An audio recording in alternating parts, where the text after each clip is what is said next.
ये आ रहे हैं कहाँ है वो? कोऑर्डिनेशन कंपाउंड्स में आ रहे हैं। Head question. Okay, coordination compounds last chapter है ये इस बुक का। कोऑर्डिनेशन कंपाउंड्स जो है they are very very important compounds when we are talking of day to day life.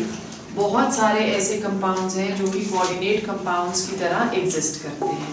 Coordination compounds का एक मेन कैरेक्टरिस्टिक ये है कि इसके पास स्पेशल काइंड ऑफ बॉन्ड्स होते हैं which is known as the coordinate covalent bonds.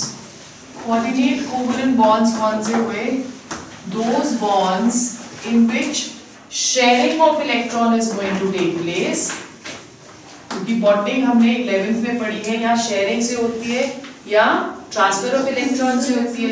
यहाँ पे sharing of electrons is going to take place, पर जो ये इलेक्ट्रॉन्स शेयरिंग के लिए होते हैं ये दोनों इलेक्ट्रॉन्स एक ही एटम प्रोवाइड करता है।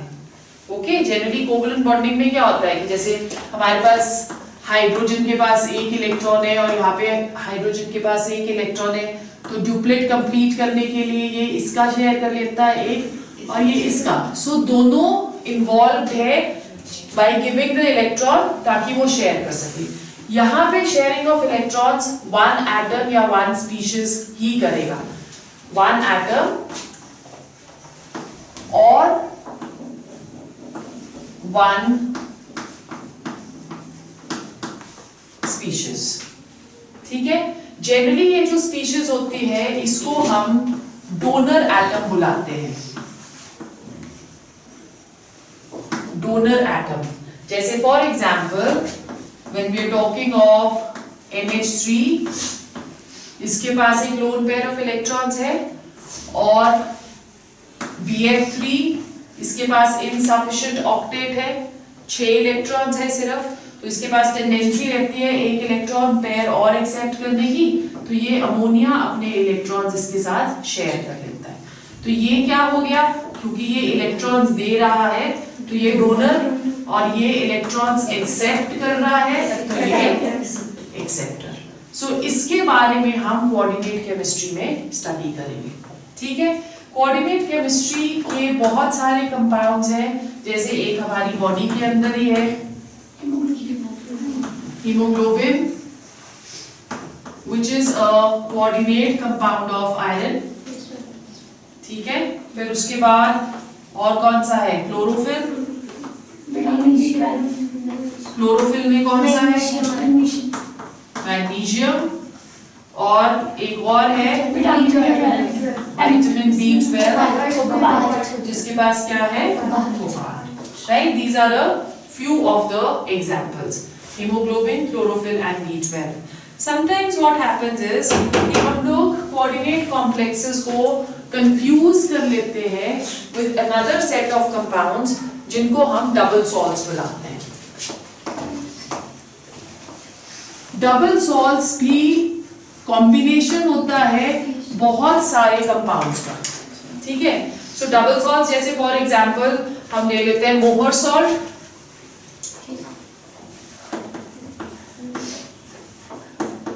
Mohr salt is a salt of ferrous sulfate, aluminium sulfate,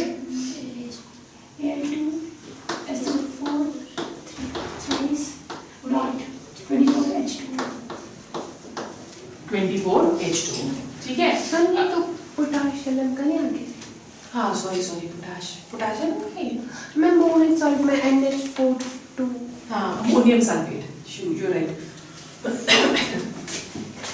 K2SO4 के साथ आएगा। So this is ammonium sulfate. .24H2, ठीक है। ये हो गया मोहर सॉल्ट। अब अगर आप मोहर सॉल्ट देख रहे हो तो इसके पास एक FeSO4 है, ठीक है, और एक इसके पास अमोनियम सल्फेट है और 24 वाटर ऑफ क्रिस्टलाइजेशन है। जैसे ही हम इसको वाटर के अंदर डिसॉल्व करेंगे तो क्या होगा?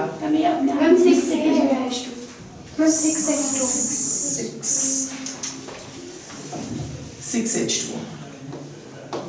अभी ठीक है? ओके, सो जैसे ही हम वाटर के अंदर इसको डिसॉल्व करेंगे तो क्या होगा? आयंस में डिसोसिएट हो जाएगा। तो मतलब ये वाला जब हम वाटर में डिसॉल्व करते हैं तो ये आइडेंटिटी देगा हमें Fe2 पॉजिटिव आयंस की, ये आइडेंटिटी देगा हमें अमोनियम आयंस की, और ये आइडेंटिटी देगा हमें सल्फेट आयंस की। ठीक है, उसी तरह से another example which we can do is potash alum. Potash alum जो है that is a salt of K2SO4 dot aluminium sulphate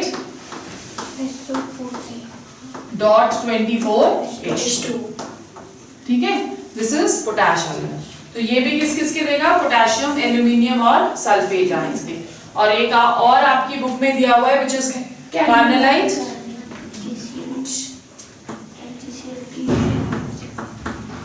carnallite is a double salt of potassium chloride, magnesium chloride dot कितने water of crystallization? 6 water of crystallization. अब how does double salt हम दोनों में differentiate कैसे कर सकते हैं? जब हम एक कोऑर्डिनेट कंपाउंड लेते हैं तो जो कोऑर्डिनेट कंपाउंड है, once the compound is formed,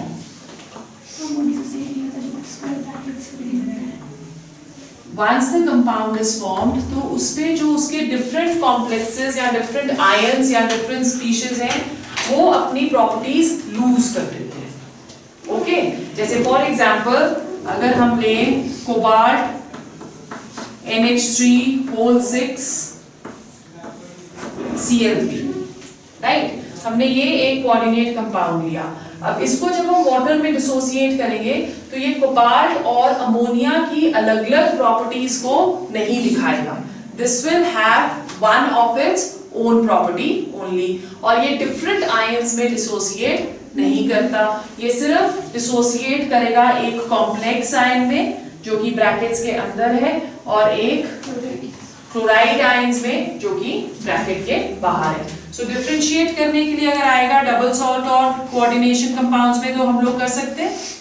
जो डबल सॉल्ट होता है वो सिर्फ सॉलिड स्टेट में एग्जिस्ट करता है, इसका और कोई भी स्टेट नहीं है। Whereas when we are talking of coordination तो वो सॉलिड में भी करेगा और सॉल्वेंट स्टेट में भी, एक्वस स्टेट में भी एग्जिस्ट करता है। सेकेंड हमने कर लिया इसका कि वो अपनी डिफरेंट आइडेंटिटीज जो है डबल सॉल्ट अपनी रिटेन करके रखता है, व्हेयरएज जो कोऑर्डिनेट कंपाउंड है वो अपनी आइडेंटिटी लूज कर लेता है जैसे ही वो कोऑर्डिनेट कंपाउंड बनता है। ठीक है, फिर थर्ड हम कह सकते हैं कि डबल सॉल्ट मेटल आयन, ये बहुत इंपॉर्टेंट है, मेटल आयन अपनी प्रॉपर वैलेंसी में एग्जिस्ट करता है। जैसे जब हम यहाँ देख रहे हैं तो Fe2 पॉजिटिव में एग्जिस्ट करता है, जब हम यहाँ देख रहे हैं तो वो 1 पॉजिटिव में एग्जिस्ट कर रहा है, और सल्फेट भी 2 नेगेटिव में एग्जिस्ट करता है।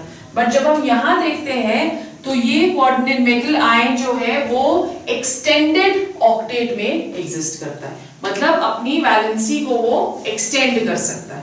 क्यों? क्योंकि उसके पास वैकेंट d ऑर्बिटल्स हैं। ठीक है, so this detail we will do later. Now the scientist जिसने सबसे पहले कोऑर्डिनेट कंपाउंड्स के बारे में बताया था,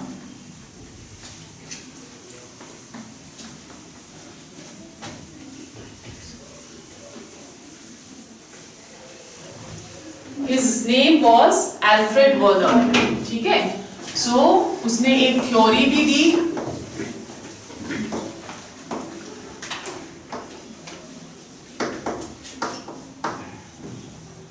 जब एल्फ्रेड वर्नर ने कोऑर्डिनेट कॉम्प्लेक्सेस की स्टडी करी तो उसने बहुत सारे एक्सपेरिमेंट्स परफॉर्म करे टू एक्सप्लेन कि किस तरह से सेंट्रल मेटल एटम के साथ बाकी जितने भी उसके साथ सराउंडिंग एटम्स हैं वो किस तरह से उसके साथ एग्जिस्ट करते हैं या बॉन्ड करते हैं और क्या उसका स्ट्रक्चर रह सकता है। तो उसके लिए he did a lot of studies. जैसे एक सबसे कॉमन जो उसकी स्टडी थी वो थी प्रेसिपिटेशन स्टडीज।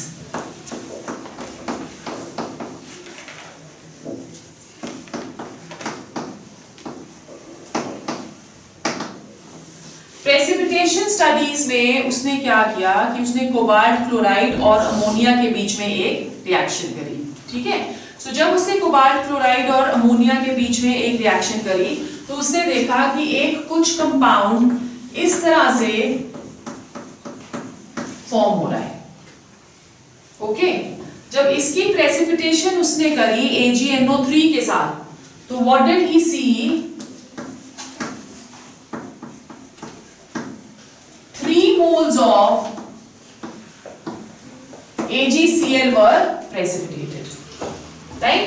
अभी जो 3 moles of AgCl precipitate हुए, उससे ये पता चला कि जो यहाँ पे 3 क्लोराइड आयंस हैं वो डायरेक्टली बॉन्डेड नहीं है कोबाल्ट के साथ और वो आयोनाइज इजीली हो सकते हैं। तो उसने बोला कि ये वाला जो मॉलिक्यूल है वो हमें 4 आयंस प्रोवाइड कर सकता है, जिसमें से 3 आयंस जो है वो इजीली प्रेसिपिटेट हो सकते हैं।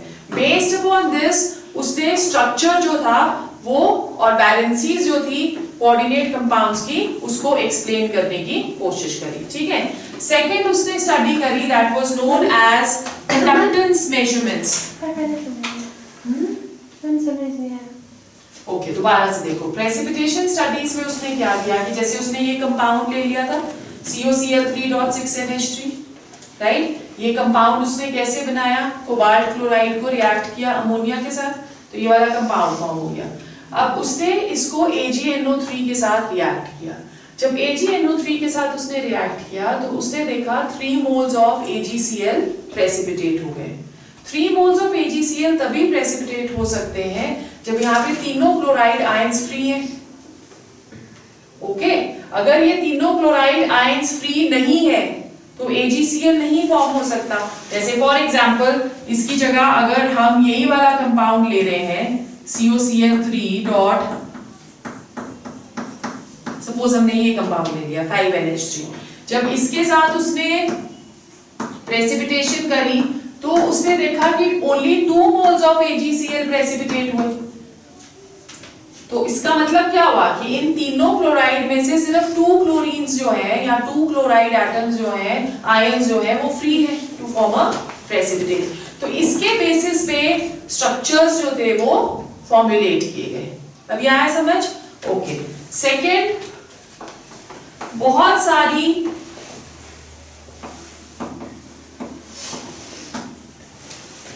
कंडक्टेंस मेजरमेंट्स की उसने।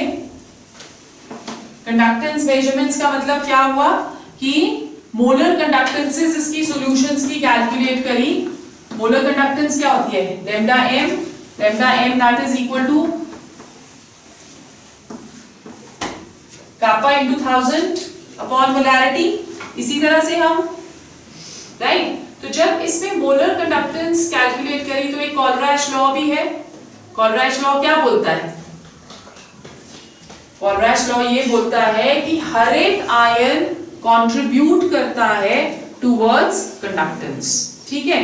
सो जब उसने ये वाला मॉलिक्यूल लिया COCl3.6NH3, जब उसने ये वाला मॉलिक्यूल लिया तो उसने देखा कि ratio of conductance between the chloride and this complex that was given as what, 3:1. So 3:1 का मतलब हुआ कि ये कंपाउंड डिसोसिएट करेगा इन टोटल ऑफ 4 आयंस, है ना। सो 4 आयंस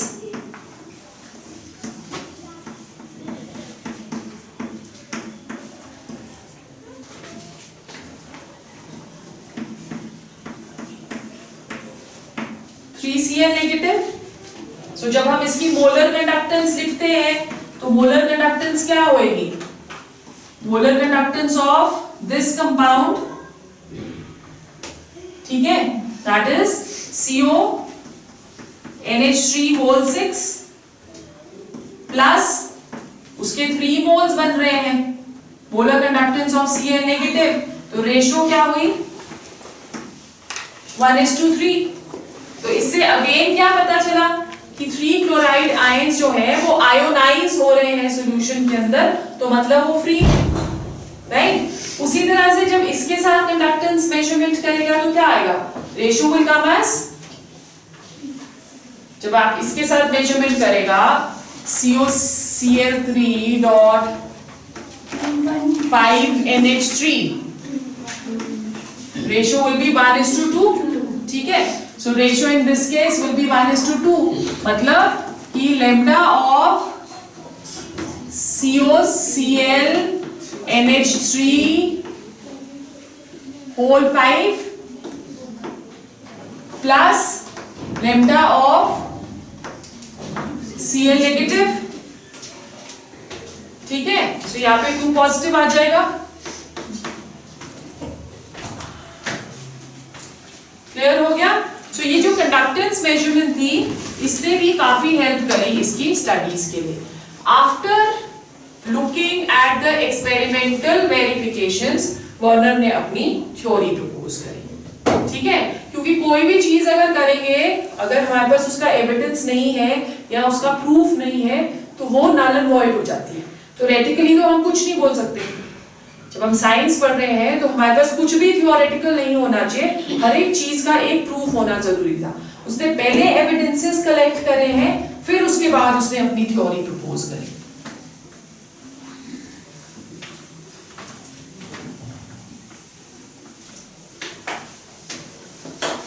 So let's see क्या बोल रहा है ये। According to the theory, in coordination compounds, metal atoms exhibit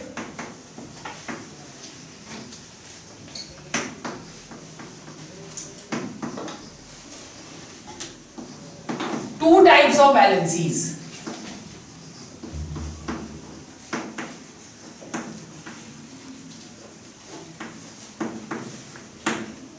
ठीक है, exhibits two types of valencies. One is the primary valency and the other one that is known as the secondary valency. ठीक है, जो primary valency है that is the oxidation state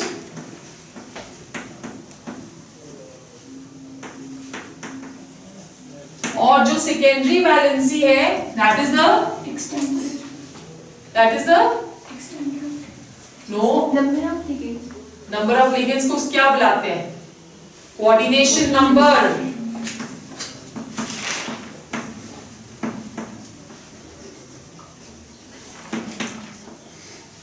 अब इसने बोला कि अगर कोई भी कोऑर्डिनेट कंपाउंड बन रहा है तो कोऑर्डिनेट कंपाउंड को प्राइमरी वैलेंसी और सेकेंडरी वैलेंसी दोनों को फुलफिल करना कंपल्सरी है, ठीक है। So in this case he said that the coordinate compound has to fulfil both the valencies। जो ऑक्सीडेशन स्टेट है या प्राइमरी वैलेंसी है दैट इज वेरिएबल, मतलब वो चेंज हो सकती है, whereas हर एक मेटल की कोऑर्डिनेशन नंबर या secondary valency is always fixed, right. समझ आ गया? सेकेंडरी वैलेंसी फिक्स्ड होगी। जैसे फॉर एग्जांपल कोबाल्ट है तो उसका कोऑर्डिनेशन नंबर 6 ही होता है, प्लैटिनम है उसका कोऑर्डिनेशन नंबर 4 ही होता है, निकल है उसका कोऑर्डिनेशन नंबर भी 4 ही होता है। तो जो सेकेंडरी वैलेंसी होगी वो फिक्स्ड होगी, प्राइमरी वैलेंसी चेंज कर सकती है depending upon the ligands, okay. फिर उसके बाद जो सेकेंडरी वैलेंसी होती है वो एक किसी भी कोऑर्डिनेट कंपाउंड की कोऑर्डिनेशन पॉलीहेड्रा को डिटरमिन करती है। कोऑर्डिनेशन पॉलीहेड्रा क्या हुआ? It is the geometry of the compound.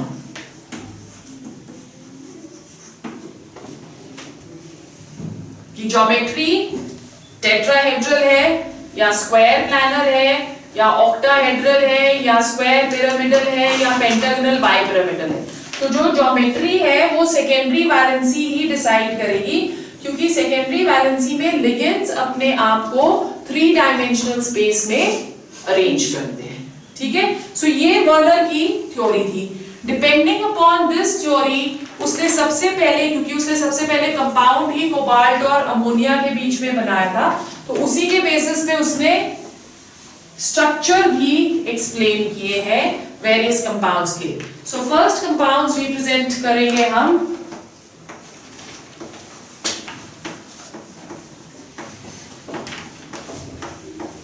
Woolsey।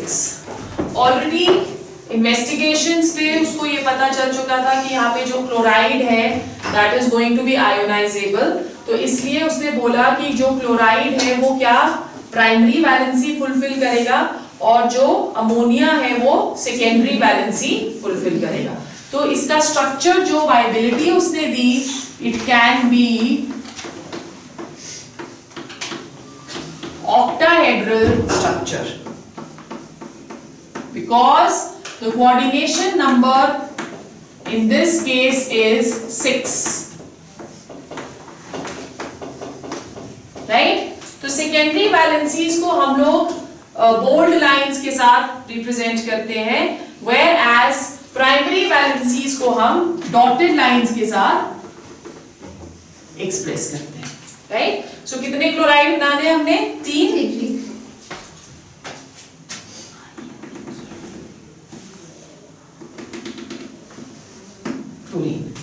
कोई ऐसा जरूरी नहीं है कि कोई एक एटम या ग्रुप ऑफ एटम्स दोनों वैलेंसीज फुलफिल नहीं कर सकता। कोई भी एक एटम ऑक्सीडेशन स्टेट भी फुलफिल कर सकता है और कोऑर्डिनेशन नंबर भी फुलफिल कर सकता है। बट यहाँ पे जब हम देख रहे हैं तो यहाँ पे अमोनिया जो है वो सारे के सारे कोऑर्डिनेशन नंबर ही फुलफिल कर रहा है और क्लोराइड सिर्फ सेकेंडरी वैलेंसीज को कंप्लीट कर रहा है, ठीक है। सेकेंड COCl2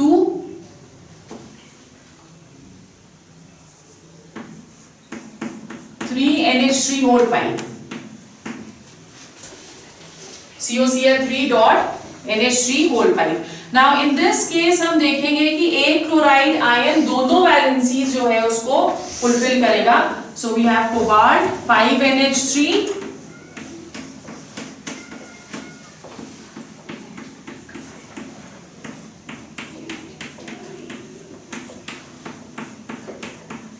और क्लोरीन जो है वो दोनों प्राइमरी और सेकेंडरी वैलेंसीज को कंप्लीट कर रहा है, ठीक है। सेकेंड एक क्लोरीन और ये दूसरा क्लोरीन। सो दो क्लोराइड आयंस इसमें आयोनाइजेबल है, राइट। अब अगर हमारे पास है COCl2 COCl3 NH3 whole 4, तो उसका स्ट्रक्चर क्या बनाएंगे हम?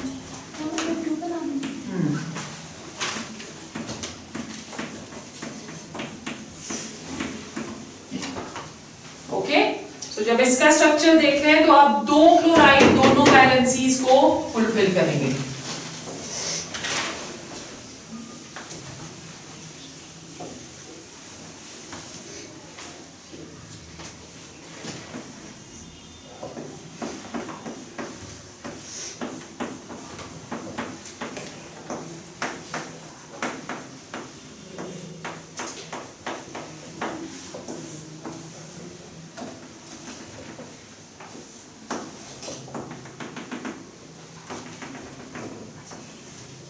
अब मुझे ये बताओ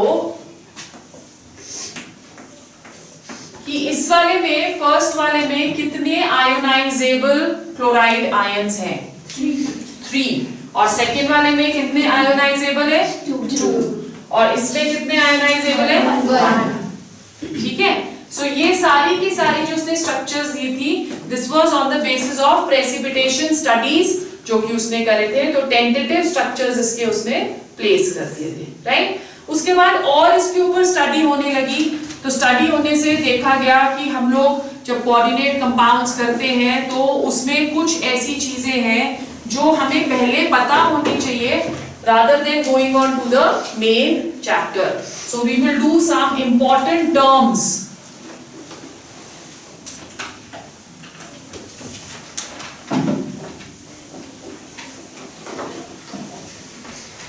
some important terms जो कि कोऑर्डिनेट केमिस्ट्री में बार बार यूज होंगे.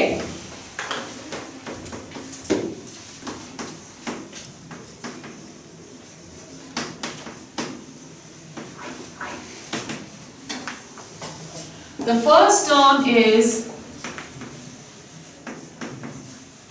central metal atom. Okay, central metal atom जो है that is the acceptor metal atom which is present in the coordinate compound. This atom mostly belongs to the D block. Okay, अब ये क्योंकि acceptor है तो ये accept कर सकता है due to presence of vacant D orbitals, और क्योंकि ये एक्सेप्ट कर रहा है तो इसलिए this behaves as a Lewis acid. Right, so हम जब कंपाउंड्स करेंगे तो हम देखेंगे बहुत सारे डी ब्लॉक के करेंगे, क्रोमियम के कंपाउंड्स करने हैं हमने, निकल के करने हैं, आयरन के करने हैं, कोबाल्ट के करने हैं. ठीक है, these are the few elements, metals जिसके हमने कंपाउंड्स करने हैं according to the valence bond theory. Okay, second, central metal atom को जो ज्वाइन करता है उसे हम लिगेंड बुलाते हैं. ठीक है, लिगेंड क्या हुआ? It is the donor. It may be single atom or group of atoms. Donate ये तभी कर सकता है अगर इसके पास होंगे. So this may be negatively charged, as in the case of Cl negative, Br negative, F negative, OH negative, Cn negative. Right, या ये न्यूट्रल है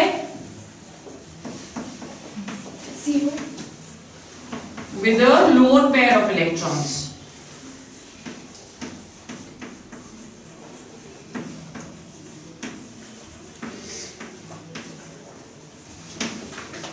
जैसे NH3 हो गया, अमोनिया, NO हो गया, CO हो गया, कार्बोनाइल. ठीक है, so these are a few. Now ligand, it because it is donating, so वो behave करेगा as a Lewis base. And also इन्हें हम एक और नाम देते हैं, it is known as nucleophile.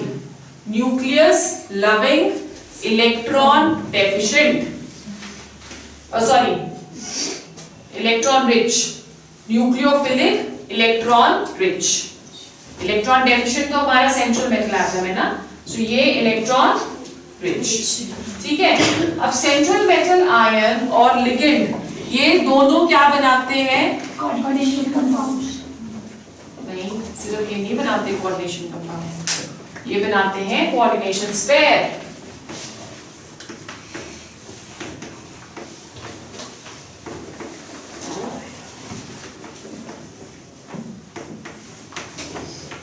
और कोऑर्डिनेशन पॉलीहेड्रा भी इसको किसी किसी बुक्स में लिखा हुआ है. कोऑर्डिनेशन स्फीयर जो है दैट इज द एंटिटी जो स्क्वायर ब्रैकेट्स के अंदर लिखी जाती है. जैसे हमने एग्जांपल किया था,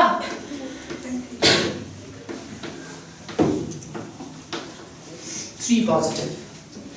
this is what a coordinate sphere, coordinate entity, और अगर हम इसका ज्योमेट्रिकल पूरा पैटर्न स्टडी करें तो कोऑर्डिनेट पॉलीहेड्रा. जो कोऑर्डिनेट एंटिटी होती है दैट मे बी केटाइनिक स्पीशीज या केटाइनिक एंटिटी भी बोलते हैं हम इसको.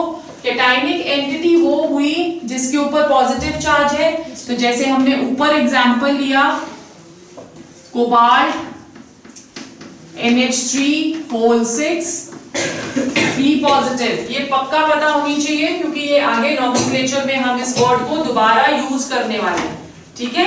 सो कैटायनिक स्पीशीज या कैटायनिक कॉम्प्लेक्स भी किसी किसी बुक्स में लिखा है, that is the coordinate entity which has a positive charge on it. 3 positive आ रहा है ना। Another example which we can take is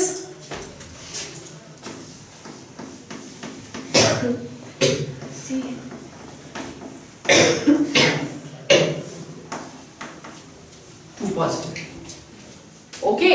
उसी तरह से एनायनिक स्पीशीज में क्या आएगा, it will get a negative charge.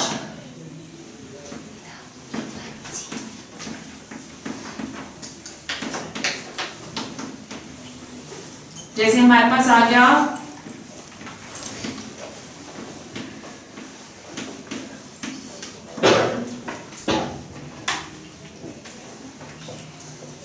So this is what anionic. उसी तरह से एक और एग्जांपल हम ले सकते हैं FeCN6 4 नेगेटिव। सो ये एनायनिक स्पीशीज, ओके।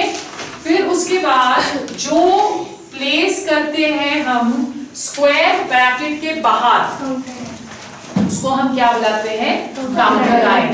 तो काउंटर आयन भी पॉजिटिवली चार्ज भी हो सकता है, नेगेटिवली चार्ज भी हो सकता है। अगर कैटायनिक स्पीशीज लेंगे तो काउंटर आयन नेगेटिवली चार्ज होगा, है ना। अगर हम कैटायनिक स्पीशीज लेंगे तो काउंटर आयन नेगेटिवली चार्ज होगा, और अगर हम एनायनिक स्पीशीज लेंगे तो काउंटर आयन पॉजिटिवली चार्ज होगा।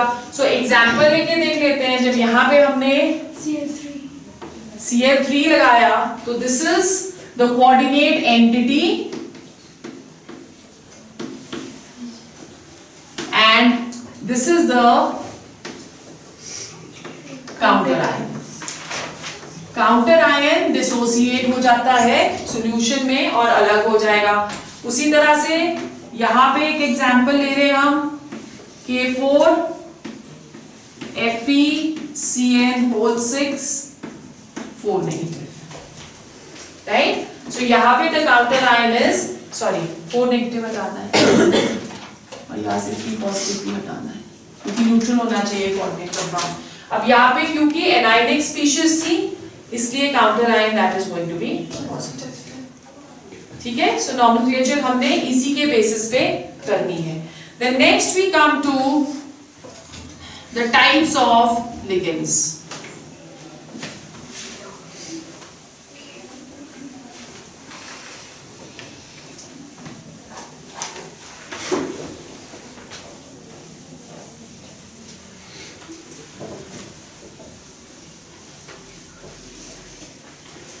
Before going on to the types, let's define a ligand.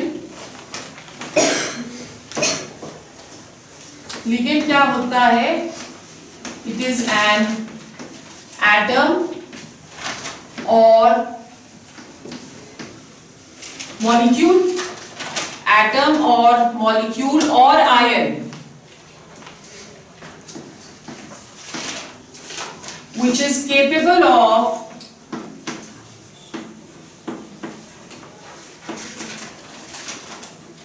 donating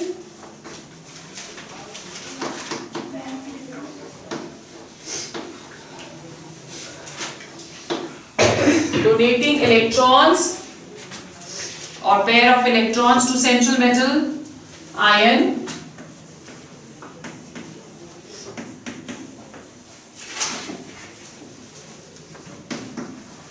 and form a coordinate bond.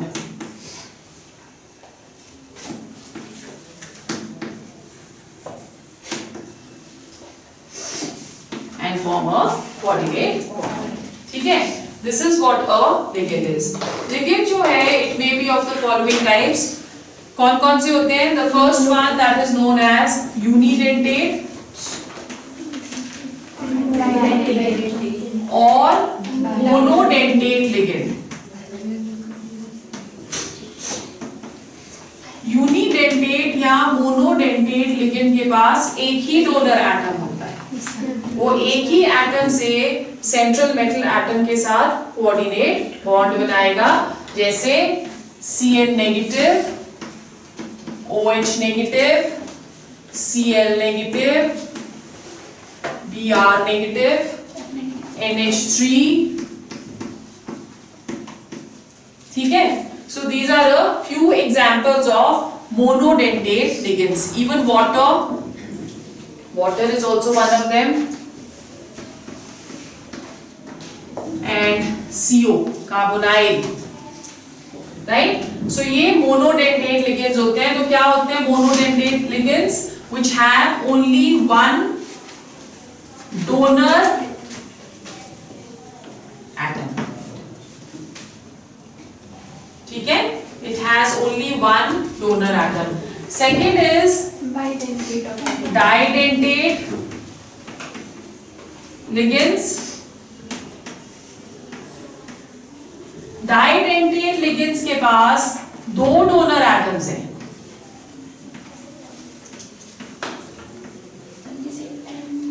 जैसे ऑक्सिलेटो,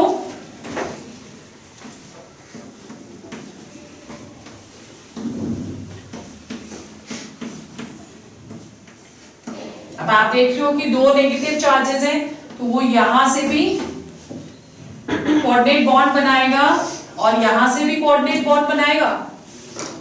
ठीक है? So this is डाइडेंटेट. और जब more than one coordinate bond बनाता है तो उसको हम बॉन्डिंग की जगह एक और नाम दे देते हैं, which is chelation. Chelation is to form a claw. ऐसे करके पकड़ रहा है ना, ये दो इस तरह से, वो क्लॉ की तरह उसको पकड़ रहा है. तो इसलिए जब दो डोनर एटम्स होंगे या मोर देन दो डोनर एटम्स होंगे तो उसे हम वर्ड देते हैं किलेशन. ठीक है? सो डाइडेंटेट लिगेंड्स जो है वो क्या करेंगे? They are going to chelate. Okay? उसी तरह से एक और एग्जांपल है, ये लोग नेगेटिवली चार्ज हो गया. एक है ethylene diamine.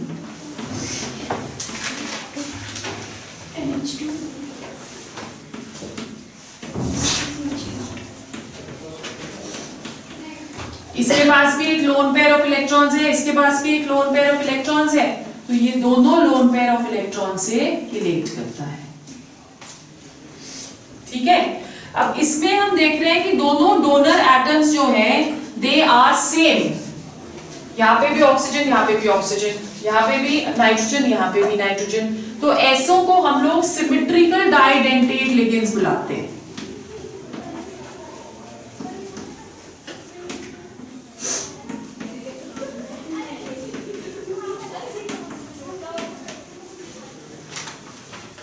They are known as symmetrical didentate ligands. अगर ये दोनों एटम्स, नाम पता चल गए, दिस इज ऑक्सिलेट, ऑक्सिलेटो या oxalate, that is ethylene diamine. तो इसको हम अब्रीविएट करेंगे एज OX जब हम नॉमेनक्लेचर करेंगे, और इसको अब्रीविएट करेंगे एज EN. ओके? अब कोऑर्डिनेशन नंबर मोनोडेंटेट लिगेंड का तो 1 ही होगा, इसका हर एक का 2 होता है. हाँ, जितने नंबर ऑफ लिगेंड्स होंगे, मतलब जितनी डोनर एटम्स होंगे उतना ही कोऑर्डिनेशन नंबर होगा. अगर सपोज ये एक ही प्रेजेंट है तो ये 2 सेकेंडरी वैलेंसीज को फुलफिल कर रहा है. अगर ये 3 प्रेजेंट है ऑक्सिलेट आयन तो ये 6 सेकेंडरी वैलेंसीज को फुलफिल कर रहा है. उसी तरह से ये भी, इस पे भी सेम रूल फॉलो होता है. अगर सिर्फ 1 है तो 2 कोऑर्डिनेट नंबर, और अगर 3 है तो 6 कोऑर्डिनेट नंबर. ठीक है? फिर उसके बाद दूसरे जिसमें 2 डिफरेंट काइंड ऑफ लिगेंड्स होते हैं, that is known as unsymmetrical didentate ligands. For example glycinate ion.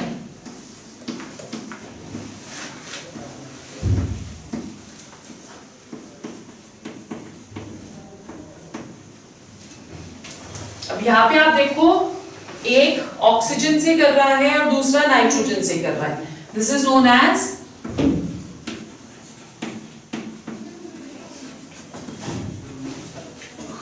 glycinate ion, and this is unsymmetrical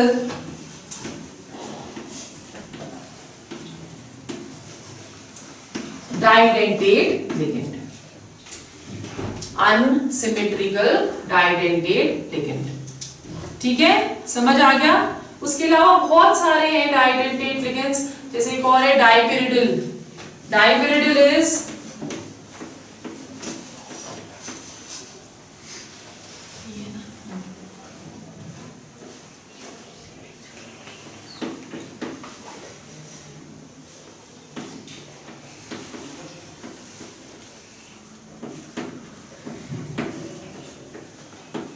this is dipiridine.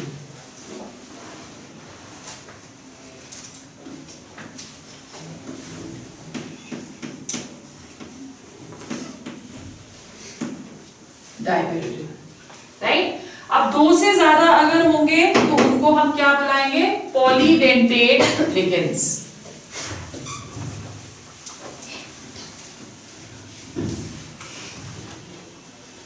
दोबारा से बनाओ.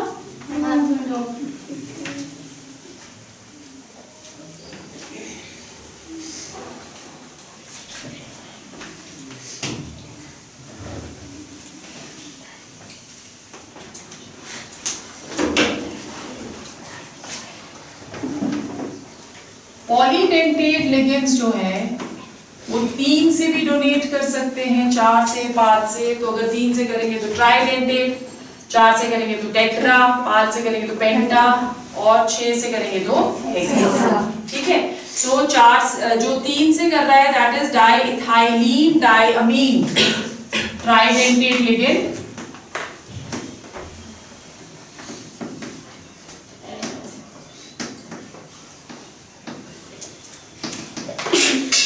Tridentate ligand is diethylene diamine.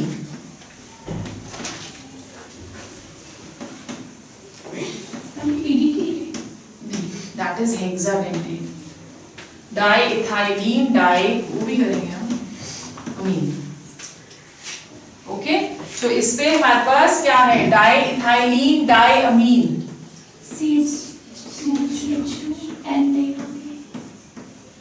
दो CH2 पहले ड्रॉ कर दिए हमने. ठीक है. और डाइइथाइलीन डाइअमीन का मतलब there is one NH present over here in the centre. ठीक है. और एक NH2 यहां प्रेजेंट है और एक NH2 यहां प्रेजेंट है. सो अब ये कहां से कर सकता है बॉन्डिंग? इससे करेगा, इस नाइट्रोजन से, इस नाइट्रोजन से भी करेगा और इस नाइट्रोजन से भी करेगा. तो 3 दांत निकाल रहा है ये. 3 ही है ना, 3 दांत निकाल रहा है. तो तभी हम इसको ट्राइडेंटेट लिगेंड बुलाते हैं. ओके. फिर उसके बाद है हमारे पास टेट्राडेंटेट, ट्राइइथाइलीन टेट्राअमीन. इसका नाम गलत लिखा हुआ है. This should be triamine, not diamine. 3 है ना अमीन. So diethylene triamine. फिर सेकेंड इज टेट्राडेंटेट.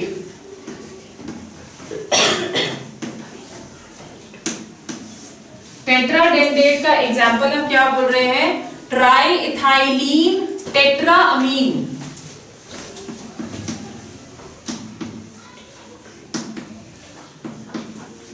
बनाने की कोशिश करो.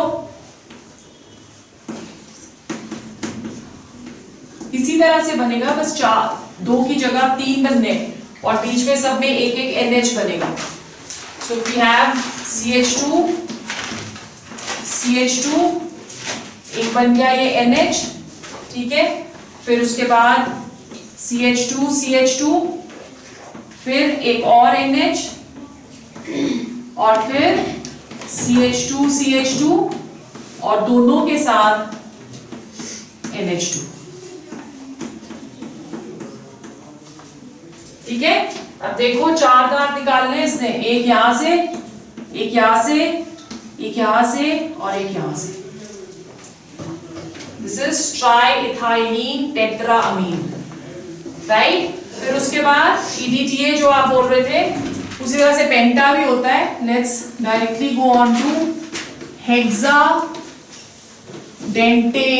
लिगेंड्स. हेक्साडेंटेट लिगेंड्स जो है उसके पास 6 donor atoms. An example is EDTA. It is ethylene diamine,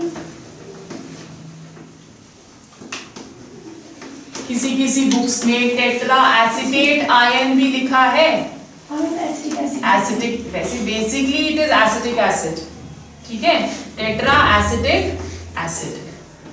so let's form the formula, ethylene diamine tetra acetic acid. Ethylene क्या हो गया, डायमीन क्या हो गया, ठीक है, पर N के साथ टेट्रा एसिटेट आयन भी है, सो इसके H2 जो है वो सब्स्टिट्यूट हो चुके हैं बाय एसिटेट आयन।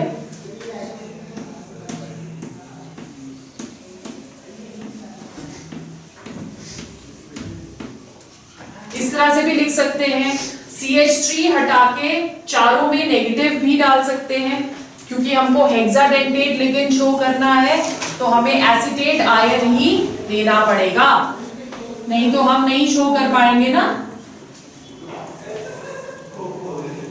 अब देखो कहां से ये करेगा chelate, 1 2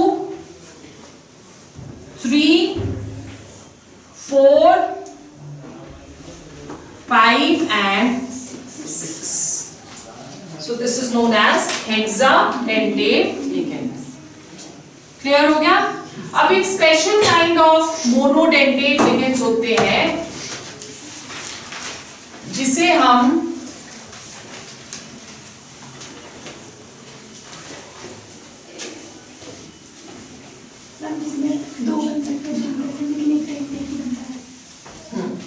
special type of monodentate ligands जिसको हम एम्बिडेंट ग्रुप्स बुलाते हैं या एम्बिडेंट लिगेंड बुलाते हैं। अब इसके पास 2 डोनर एटम है, पर ये किलेशन शो नहीं करेगा, ये सिर्फ एक डोनर एटम से किसी से भी बॉन्ड करने की कोशिश करता है, इसलिए जो एम्बिडेंट लिगेंड है that is monodentate.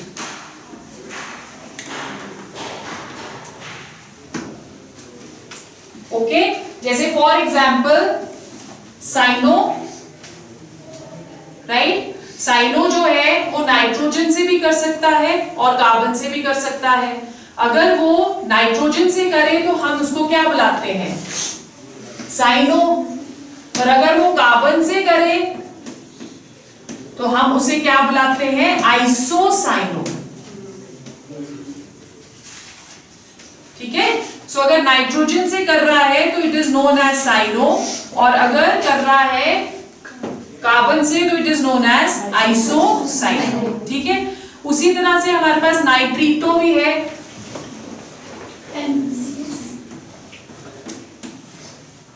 Nitro group NO2, अब ये भी नाइट्रोजन से भी कर सकता है और ऑक्सीजन से भी कर सकता है।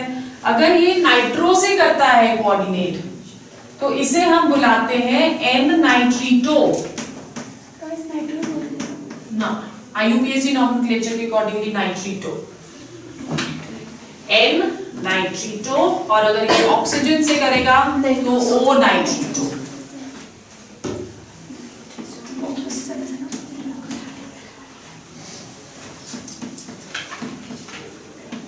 O-नाइट्रीटो, ठीक है। उसी तरह से वी हैव थायोसाइनेटो, अगर SCN, अगर S से करेगा तो इट इज थायोसाइनेटो, और अगर N से करेगा तो iso, then it is iso थायो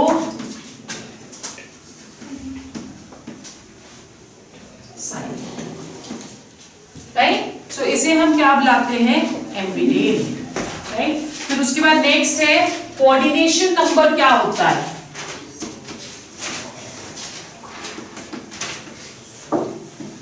सिंपल लैंग्वेज में अगर हम बोले तो coordination number is the number of ligands which are bonding the central metal atom, right. तो कोऑर्डिनेट एंटिटी में जो सेंट्रल मेटल एटम के अलावा जो एंटिटीज हैं वो उसका कोऑर्डिनेशन नंबर है। जैसे हमारे पास ये है, तो इसमें कोबाल्ट का कोऑर्डिनेशन नंबर क्या होगा? 6। Coordination number of ligands bonding to the central metal atom, ये तो ऑक्सीडेशन नंबर है। सो ये क्या हुआ? ये इसका कोऑर्डिनेशन नंबर है। क्यों? क्योंकि कोबाल्ट को हमने अभी स्ट्रक्चर करा था कि कोबाल्ट को 6 अमोनिया बॉन्ड कर रहे हैं। सो जितने लिगेंड्स बॉन्ड करते हैं वो एक कंपाउंड का कोऑर्डिनेशन नंबर होता है, ठीक है। सो 6 बाइंड कर रहे हैं, सो ये इसका कोऑर्डिनेशन नंबर हो गया। अब अगर हमारे पास है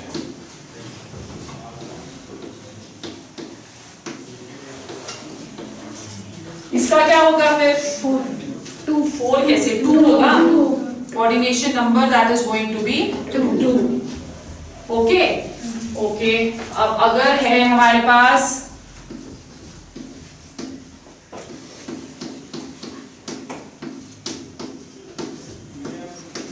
इसका क्या होगा? 6। Coordination number that is going to be 6। Okay, so coordination number क्या है? Secondary valency. और ऑक्सीडेशन नंबर क्या है?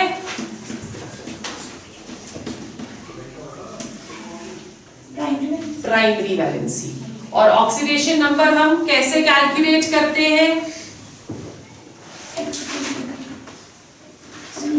जैसे फॉर एग्जांपल हमको निकालना है CO NH3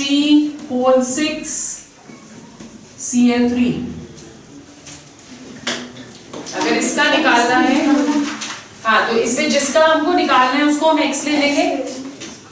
x plus NH3 0 होता है, तो 6 into 0 that is equal to 0। Chlorine का -3 है, सो सॉरी -1 है, सो -3 into 1 या -1 into 3 करो, equal to 0। So x that is equal to +3। तो oxidation number of cobalt, again ये बहुत इंपॉर्टेंट है क्योंकि ये वैलेंस बॉन्ड थ्योरी में यूज होगा। ओके, समझ आ गया? ऑक्सीडेशन नंबर आप कैसे निकालोगे? CuCN4 3 नेगेटिव का, कॉपर का निकाल सकते हैं।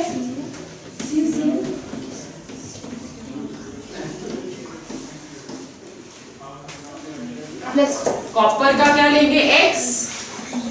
साइनो क्या है? 1 negative, so plus sorry minus 1 into 4 that is equal to, अब इसके ऊपर चार्ज है -3, सो ये कितना हो जाएगा? x minus 4 is equal to -3, so x becomes equal to +1। This is how we will calculate the oxidation number.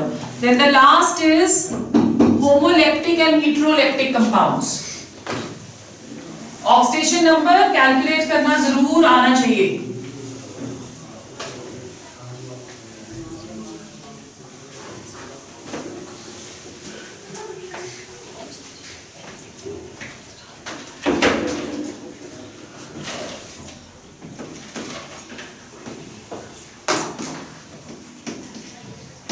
Homoleptic and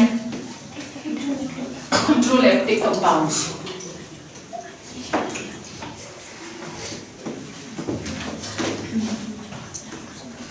ये definitions तुमको आती है, कॉन्सेंट्रेट करो, गप्पे मत मारो। होमोलेप्टिक कंपाउंड्स कौन से होते हैं? Homo means same, which have same ligands, same kind of ligands, that is homoleptic। ठीक है, जैसे हमने अभी एग्जांपल किया था CONH3 6 Cl3, so this has same kind of ligands, therefore it is homoleptic। अगर ligands different होंगे, ये definition तुम्हें आती है बहुत बारी, जैसे अगर हमने ले लिया COCl3,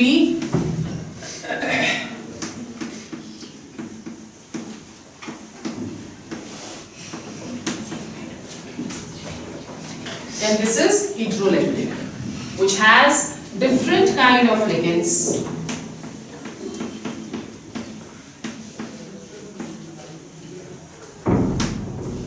यहाँ पे 3 क्लोराइड है जो कि लिगेंड्स की तरह बिहेव कर रहे हैं और 3 अमोनिया, तो इसे हम क्या बुलाते हैं?